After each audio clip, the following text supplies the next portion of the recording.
അങ്ങയുടെ ശ്രീ അജിംസിൻ്റെ വാക്ക് വളരെ പ്രസക്തമാണ്, ഈ പരിചയം എന്നുള്ളത്. പക്ഷേ ഒരു പ്രശ്നമുണ്ടല്ലോ, എൽ ഡി എഫ് ഗവൺമെൻറ്റിൻ്റെ പ്രവർത്തനങ്ങളിൽ വളരെ ബോധപൂർവമായി RSS ബന്ധം ആരോപിച്ചാണ് കഴിഞ്ഞ ചുരുങ്ങിയത് 5 വർഷമെങ്കിലും കേരളത്തിൽ മതന്യൂനപക്ഷങ്ങളെ കോർഡിനേറ്റ് ചെയ്യാൻ UDF പരിശ്രമിച്ചത്, UDF പിന്തുണയ്ക്കുന്നവർ പരിശ്രമിച്ചത്.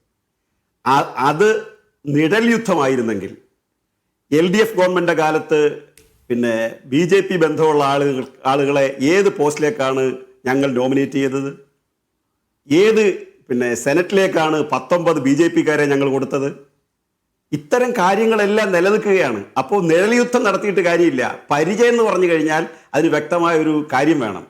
അതുകൊണ്ട് കഴിഞ്ഞ 5 വർഷക്കാലം LDF ഗവൺമെൻറ്റിനെതിരായി ഉന്നയിച്ച ആക്ഷേപങ്ങൾ ഉന്നയിച്ചവർ തന്നെ അത് മുഴുവൻ വാരി വിഴുങ്ങിയിട്ട് അതിനേക്കാൾ ശക്തമായ തോതിൽ അത് നിഴൽയുദ്ധമായിരുന്നെങ്കിൽ യഥാർത്ഥ കാര്യങ്ങളിലേക്ക് വന്നിരിക്കുകയാണ് എന്നുള്ളതാണ് യാഥാർത്ഥ്യം. നിങ്ങൾ ഓരോ നോക്കൂ. ഇവിടെ ദാമോദർ സാർ പറഞ്ഞത് പിണറായിയുടെ ശബ്ദം, അദ്ദേഹം അവരുൾപ്പെടെയുള്ളവർ ഒരു പ്രതീതി സൃഷ്ടിച്ചു വെച്ചിരിക്കുകയാണത്. പിണറായി നേതൃത്വ ശേഷിയുള്ള ആളാണ്, മാൻഡേറ്ററി പവറുള്ള ആളാണ്. അത് കേരളത്തിൽ അദ്ദേഹം ഉപയോഗിച്ചിട്ടുണ്ട് പദ്ധതികൾ നടപ്പിലാക്കാൻ. പക്ഷെ പാർട്ടിക്കകത്ത് അതില്ല സാർ. നിങ്ങളത് പാർട്ടിയുടെ കേന്ദ്ര കമ്മിറ്റി ചർച്ചയിലും സംസ്ഥാന കമ്മിറ്റി ചർച്ചയിലും ഒക്കെ അത് കുറച്ചൊക്കെ ചർച്ചകൾ വസ്തുതയും അല്ലാത്തതും പുറത്തു വരുന്നുണ്ടല്ലോ. ഒന്ന്, നിങ്ങളെപ്പോലുള്ള വളരെ ബഹുമാന്യരായ സാമൂഹ്യ പ്രവർത്തകർ, മാധ്യമ പ്രവർത്തകർ, നിരീക്ഷകരൊക്കെ ചെയ്യേണ്ടത് ഈ അച്ചടക്കത്തെ നിങ്ങൾ ജനാധിപത്യ വിരുദ്ധമായിട്ട് വിലയിരുത്തരുത്. ഇപ്പം ചെയ്തുകൊണ്ടിരിക്കുന്നതാണ്. അച്ചടക്കം ജനാധിപത്യ വിരുദ്ധമാണ്. എന്തും വിളിച്ചു പറയുന്നത് ജനാധിപത്യമാണ്. അതല്ല.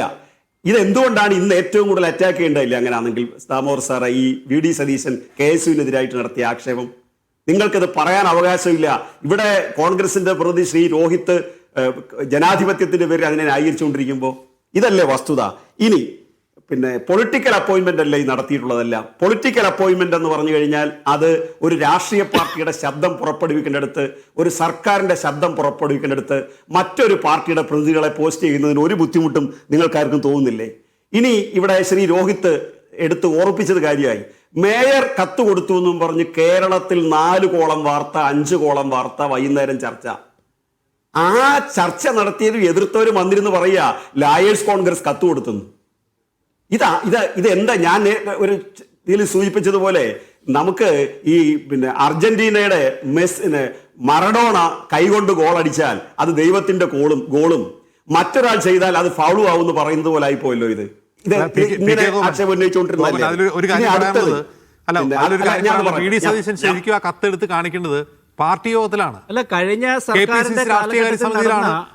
ഇത് ലോയേഴ്സ് കോൺഗ്രസിന്റെ കത്തുണ്ട്, നിങ്ങൾ ശബ്ദിക്കേണ്ട എന്ന് പറയുന്നത് അവിടെയാണ്.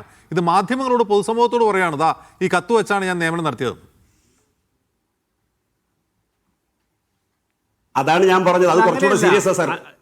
അതായത് ഭരണഘടനാപരമായ അല്ല അങ്ങയുടെ സമയമല്ല, എന്റെ സമയം. എന്റെ സമയം സാർ. ഞാൻ പറഞ്ഞത് പത്രസമ്മേളനത്തിൽ ബഹുമാന്യനായ മുഖ്യമന്ത്രി, ഞാൻ അങ്ങ് പത്രസമ്മേളനം എഡിറ്റ് ചെയ്ത് കേട്ടെന്നല്ലേ പറഞ്ഞേ? ഞാൻ ഡയറക്റ്റ് കേട്ട ആളാണ്. പറയട്ടെ. ആ പത്രസമ്മേളനത്തിൽ അദ്ദേഹം പറഞ്ഞതാണ്. അദ്ദേഹം പറഞ്ഞതിൽ നിന്ന് അദ്ദേഹം പെട്ടെന്ന് വഴുതി മാറാനും പരിശ്രമിച്ചു. അതിന്റെ അപകടം അദ്ദേഹത്തിന് മനസ്സിലായി. ഞാൻ AG ആയിട്ട് ചർച്ച ചെയ്യുന്നത്, AG ആയിട്ട് ചർച്ച ചെയ്യാൻ പാടുള്ളൂ. മറ്റേത് അവരുടെ ആഭ്യന്തര കാര്യമാണ്. ശരിയാണ്, കത്തൊക്കെ കൊടുക്കാൻ സാധ്യതയുണ്ട് കേട്ടോ, എനിക്കത് മനസ്സിലാവും.